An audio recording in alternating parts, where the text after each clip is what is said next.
la lutte contre la corruption. Mardi soir, ils étaient des milliers devant leur téléviseur pour suivre le discours tant attendu de Paul Biya sur la crise anglophone qui sévit depuis début 2017.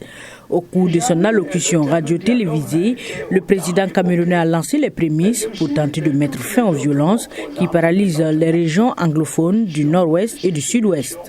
J'ai décidé de convoquer dès la fin du mois en cours un grand dialogue national qui nous permettra, dans le cadre de notre constitution, d'examiner les voies et moyens de répondre aux aspirations profondes des populations du nord-ouest et du sud-ouest, mais aussi de toutes les autres composantes de notre nation.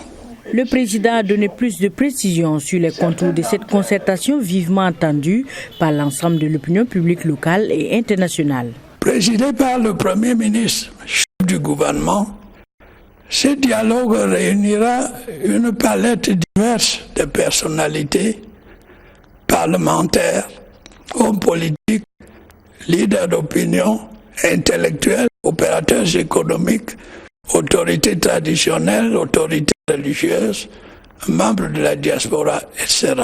La réaction des Camerounais ne s'est pas fait attendre. Il reconnaît enfin qu'on ne peut résoudre des problèmes politiques qu'en apportant des solutions politiques et non militaires ou judiciaires. Libérer les gens qui sont en prison pour qu'on parle de dialogue.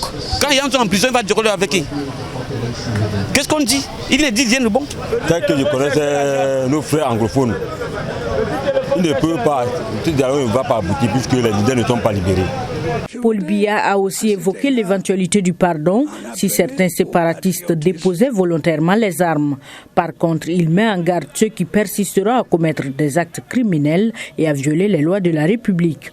En rappel, le leader des séparatistes anglophones, Julius Ayuk Tabé, et 9 de ses partisans ont été condamnés à la prison à vie le 20 août dernier.